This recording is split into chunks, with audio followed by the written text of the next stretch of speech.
فاقتلوا المشركين حيث وجدتموهم وخذوهم واحصروهم واقعدوا لهم كل مرصد فإن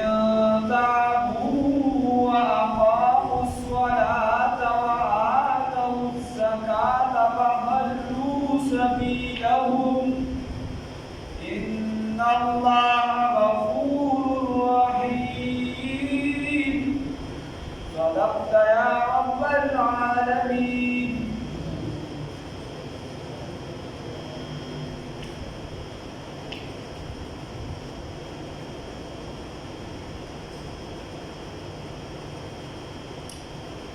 دې نو صلی الله رب العزت دا واقعي تذکره او الله رب العزت دوی چې ټیم کوم ورکو چې کله څنګه دغه د حرمت میاشت یعنی په ذوالحجه کې اعلان وشو او ورپسې محرم دی چې د کم کسانو لپاره 50 ورځې دي په ابتدا کې په څلور میاشتو کې کومې چې د حرمت والا میاشتې دي په دې کې جنګ د مسلمانانو لپاره بند و بیا وروسته د حکم ختم شوه په دې صورت کې راشي والله رب العزت دغه د حکم الله نو ختم کړی الله رب العزت وایي او 50 ورځې ورکړي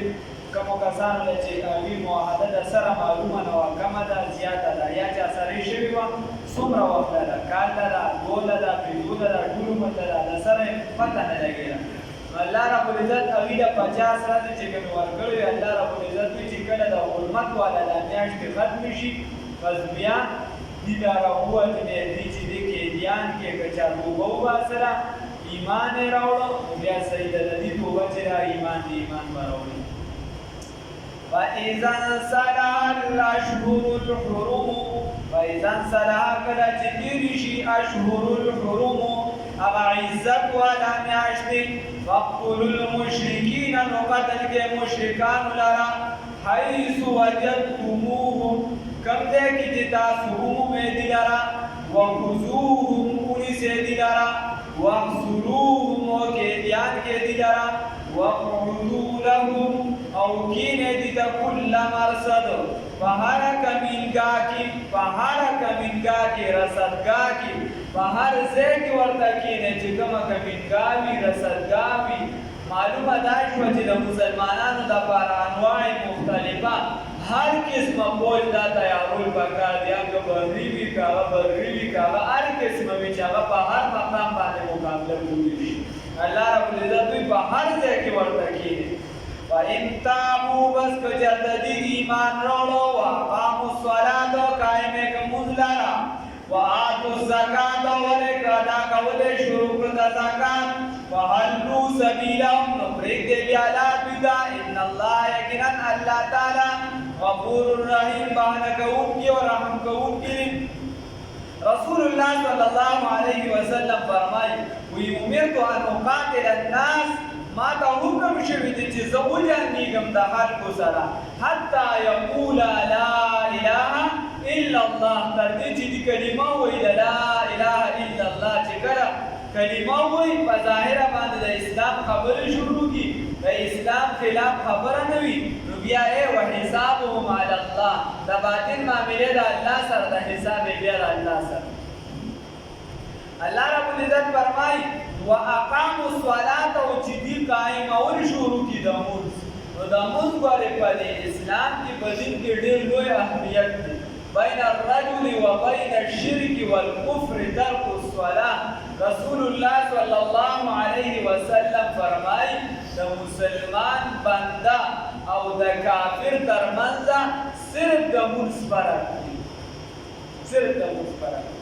رسول الله صلی الله علیه وسلم فرمایي وی څنګه چې د بدن لپاره سر دی دکه شان د اسلام لپاره لمونځ یا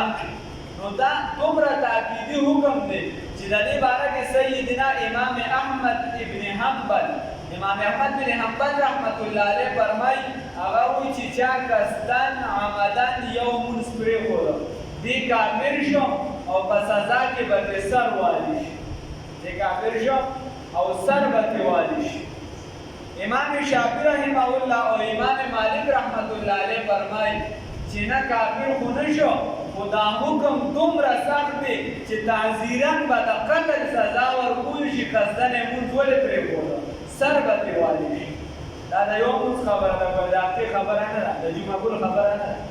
او نه د اختر ګل خبره ده دا د یو مونځ خبره ده چې چا یو مونځ پرېښودو نو امام احمد بن حنبل رحمت الله علیه چې قصدن عمدن یې پرېښودو نو بین الرجل و بین الشرک والکفر ترک الصلاة د ده نه به چې دې سر والي شو دې کافر شو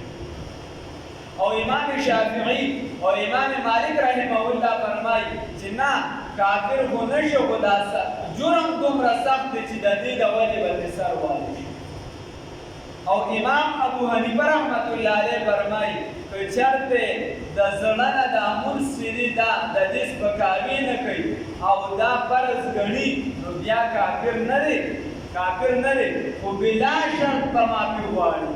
بلا شرط به توبه وباسي کلیعام به توبه وباسي د دې جرم نه نو که توبه وباسله نو دا مونځونه به راګرځوي او کلیعام چې خلک یې وویني چې او ته مونځونه شروع کړه نو د ده توبه به هله قابل قبول وي که داسې نه وي دې پکې قیل و قال شروع کړي امام ابو حنیفه صاحب وایي چې دې پکې قیل و قال شروع کړي دې پکې دا شروع کړي چې یاره تا خو دا وجل او دا دیواله دي وایي مشر به چې دی امیرالمؤمنین به چې دی بادشاه به چې دی هغه به اوچت کړي او جیل ته به واچوي تر څو چې ده توبه نه ایستي او مونځونه یې نه یې راګرځولي او خلکو نه یې لیدلي چې دوی اوس مونځ کوي نو دی به د جیل نه تر هغې نه راوباسي حتی چې د ده جنازه دې د جیل نه راوځي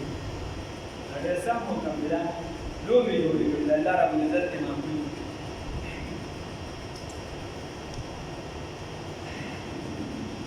خیال پکار دی دا بیا چې کله انسان د بلوغت په ځان باندې پوه شي چې په ما باندې د بالغوالي عمر شروع شو په ما باندې یعنې امام محمد بن الحسن الشیباني رحمه الله تعالی رحمة واسعه هغه راغی امام سیدنا امام اعظم ابو حنیفه النعمان رحمه الله امام ابو حنیفه صاحب ته فرمایي وایي استاد ته تپوس درنه کوم وایي څه تپوس دی لا کشر دی او هغه ډېره پاکه زمانه وه هغه ډېره یعنې امام ابو حنیفه صاحب لومبني کې د بلوغت عمر دپاره فتوا ورکړه په 19 کاله باندې چې هلک د 19 کالو په عمر کې بالغ کېږي او جینۍ د 16 کالو کې وروسته یې فتوا ورکړه اوس زمانه چې ډېره سره ده په تیزۍ روانه ده او خلک زر به بلوغت ته رسي وایي دا چې دی د 14 کالو به اوس هلک چې دی نو بلوغت ته رسي او جینۍ د 15 کالو بیا وروسته شاګردان را لغوي چې نه جینۍ اوس چې دی نو دا 14 کالو رسي او هلک چې دی د 15 کالو څومره چې په زمانه کې جدت راځي تیزوالي راځي نویوالي راځي لکه شان د انسان بدن هم چې دی هغې کې فرق راځي او هغه حیا هر یو څیز کې فرق راځي نو امام محمد بن حسن الشیبانی رحمه الله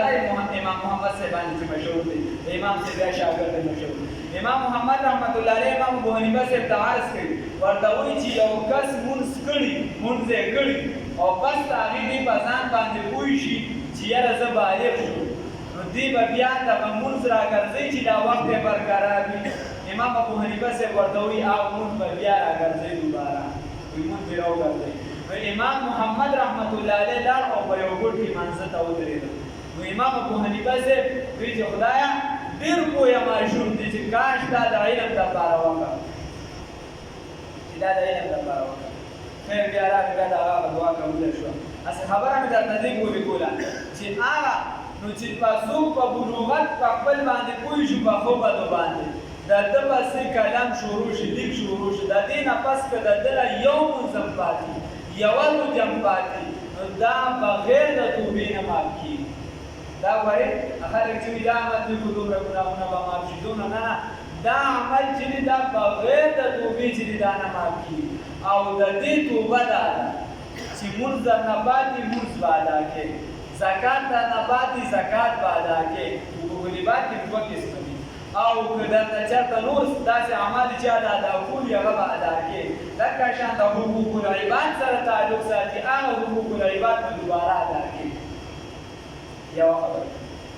بله اوس چاته پته ني نو دوی به حساب ولګوي چې د ده ګمان مکمل مضبوط شي چې یاره د فلانکي ټیم نه ما د مونځ کول شروع کړي دي تیر عمر کې په مثال په تور ما په هفته کې به چېرته یو لمونځ کړو یا په هفته کې به مې 5 لمونځه کول نو دې د هغې مطابق بیا خپل حساب کتاب وکړي دا ټول عمر دې نه جوړ راوباسي دا برکت نه دی دا به راوباسي دا لازمي خبره ده دا به ټول دې راوباسي چې یاره کېدای شي هغه چې بالکل ګمان یې پرې مضبوط شي او یقین ته ورسي چې زما نه په عمر کې کم از کم یو کال د کال لمونځونه پاتې شوي زما نه به د 4 میاشتو لمونځونه پاتې شوي نو دغه 4 میاشتو به بیا دې ځان ته ولیکي او د هغې بیا حساب کتاب شروع کړي وایي به چې خدایه پاکه دا لوبانۍ چې په ما د مازدیګر کوم لمونځونه دي هغې کې لوبانۍ قضا لمونځ کوو نو هغه به وکړي بیا به بل لوبانۍ شي داسې د مازدیګر داسې د ماسپښین یا دې وایي چې خدایه پاکه نیت چې کله تړي زما باندې چې کوم قضا لمونځونه دي نو هغې کې د اخري مازدیګر لمونځ کوو نو دغه به ترې لږ شي بل به اخري مازدیګر شي بیا د ماسپښین داسې به ځي رو به کار کېږي او که نه دغه شان دي هر لمونځ ته چې سړی یو لمونځ هم کوي خو حساب کتاب د توکو گزار نه دا فرض لمونځ دی لکه زکات دی دا ورپسې زکات هم دی نو زکات چې کوم داسې زکات دی چې هغه د څاروي یو څه بل څه نو که دا درته څوک والي حکومت یو څه بل څه نو دا به استعمالوي د زکات په مد کې دا کوزو کې نه د زکات په مد کې بعضې څیزونو سره پکې به احتیاط پکار او بیا په دې کې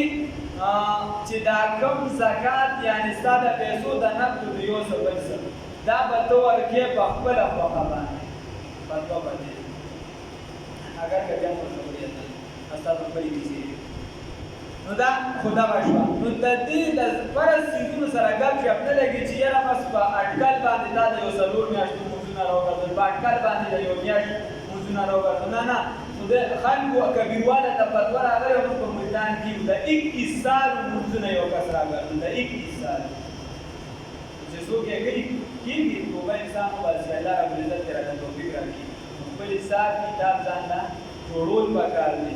او د خلکو چې دی صاحب ترتیب دي دا څه دا پته نشته صاحب ترتیب هغې ته وایي چې هغه په ښو بدو پوه شوي د هغه نه 5 لمونځه دي پاتې شوي په یو ځای نو چې د ده نه یو لمونځ قضا شي که نه د ده د بل ټیم لمونځ نه کېږي اگر که د هغې ټیم تعلیم تر څو چې ده دا لمونځ نه وي کړی خلک صاحب ترتیب دي په دې زمانه کې داسې خلک شته اول به دغه لمونځ راکړل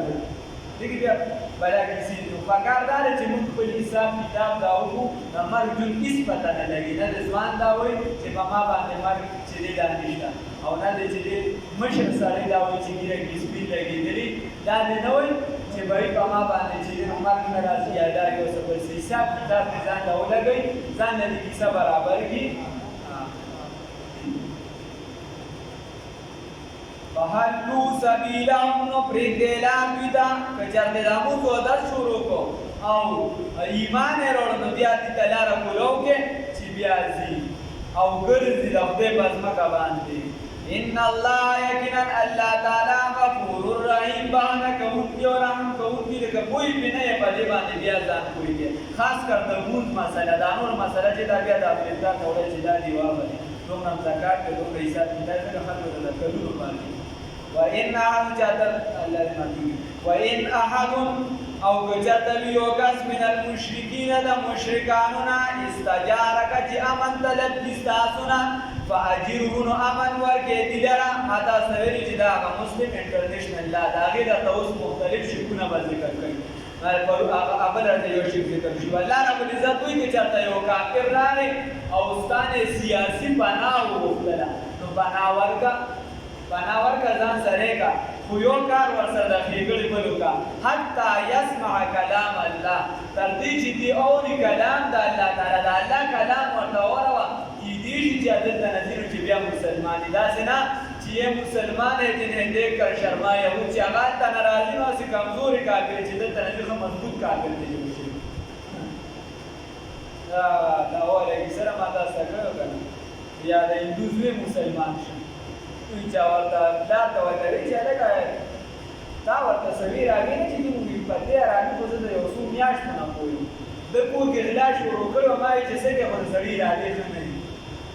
الله دې محفوظ کړي الله رب العزت وایي که امن درنه طلب کوي امن ورکړئ فاجره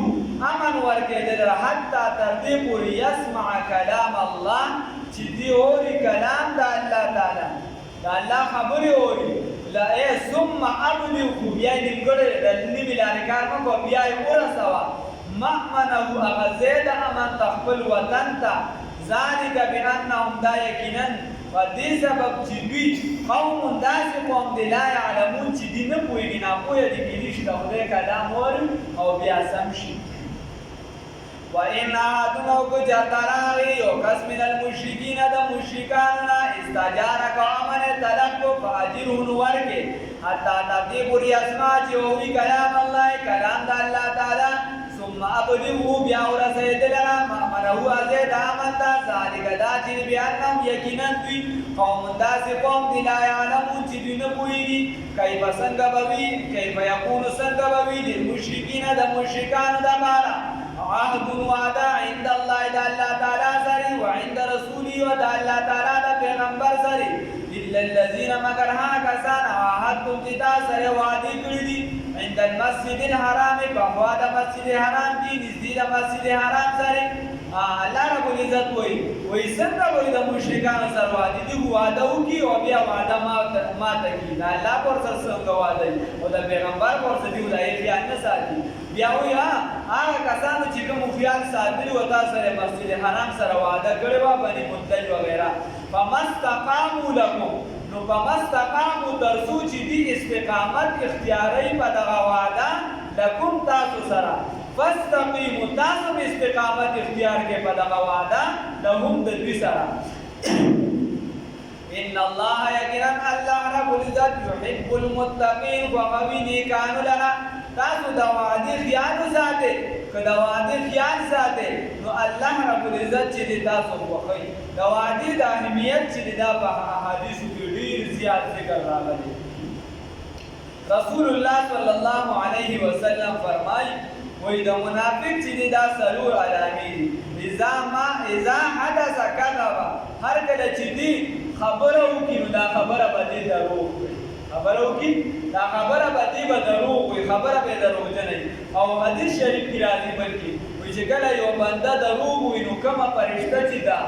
شونډو سره یوځای وي کومه فرشته چې د شونډو سره یوځای او هغه رسول الله صلی الله علیه وسلم د درود شریف راسي چې کوم بنده درود وي هغه ولله راسي نو دغه فرشته دی یو میلیون لاړي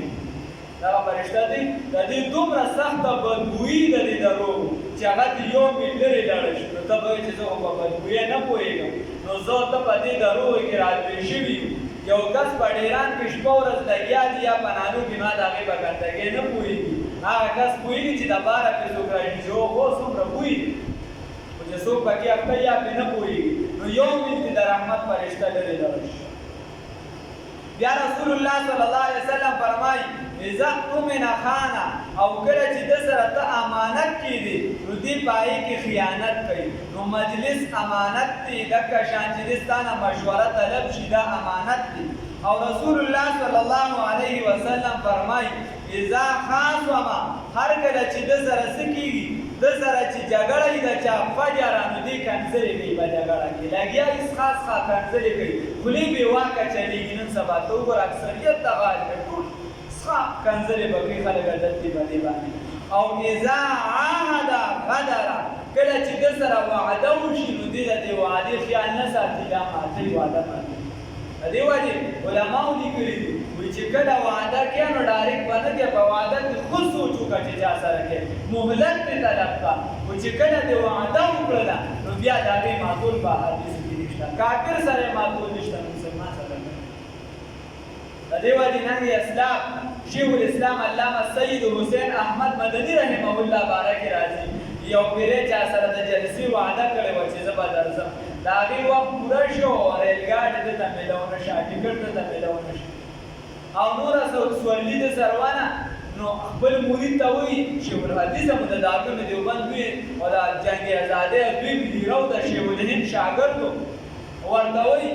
مرید ته وایي شاګه ما سره رامنډې کړه نو منډې ورسره والې مرید ورته صاحب ولې منډې واخلې وایي د پلانکي سره مې وعده کړې ده چې زه به دې ټیم ته ځان در رسوم او زه نه وررسم هغه ورته وایي چې صاحب ته په منډه هم نه رسې داسې کوې په منډه باندې څه کوې وایي چې کله د قیامت په ورځ رانه الله تپوس وکړي نو زه به یم چې خدایه پاکه دا ګاډي مې چې تر کومې وسو هغه راته ټکټ میلاو نه شو بل څه سوالدی ما سره انتظام نو د منډې زما وسو چې تر کومه پورې ما دا ټیمه پورې کوشش کوم هغې پورې زه نه یم رسېدلی دومره د والي خیال هغې پورې زه نه یم رسېدلی خدایه ما مه راټینګوه مرید دی دا خیال ساتل پکار د والي باندې کای پسند کبوي اوس الله وی کدی پتا سو باندې غالب شي نو دی بیا یو ورځ د نه رښتې ته ګوري نه خدای ته ګوري نه رسول ته ګوري خپل زور د نه ټول په یو ځای وباسي دا کافران کای پسند کبوي و یظهروا بچرته دی غالب شي علیکم پتا سو باندې لا يرقبون دی رعایت نساتی فیکم دستاسو الا درشتی ولا ذمه وند عهد و پیمان ندوادی یردونکم دی رضا کوي تاسو لرا بافواههم پتشو خبرو باندې خلک وایي من بس دغه ته شپه د نور څه نشته ته خبرې دي الله وی تاسو صرف پتشو خبرو باندې دوکا کوي صرف خبرې درته کوي وتابا او انکار کوي قلوبهم فزلون د دیو سره فزلون سره واکثرهم اکثر د دینا فاسقون فاسقان دي اشتراو دی اخلی کاغشت دی بی آیات اللہ بایاتون دا اللہ تعالی سری سمنن قلیلا پیسے لگی یا دی خرس کر دی آیاتون دا اللہ تعالی بس ہم پیسو لگو سردوار طرف ترازی یا اشتراو دی اختیار کردی انتخاب کردی دی آیات اللہ بایاتون دا اللہ تعالی باندی سمنن قلیلا شہوات دنیاویہ فصدون دی بندول کوي عن سبیله دلا د الله تعالی نه وانهم انهم یقینا دی ثابت ما هغه کانو چې دوی یعملون کوي هغه څه چې کوم عمل دی کوي هغه ډېر بد دی الله رب العزت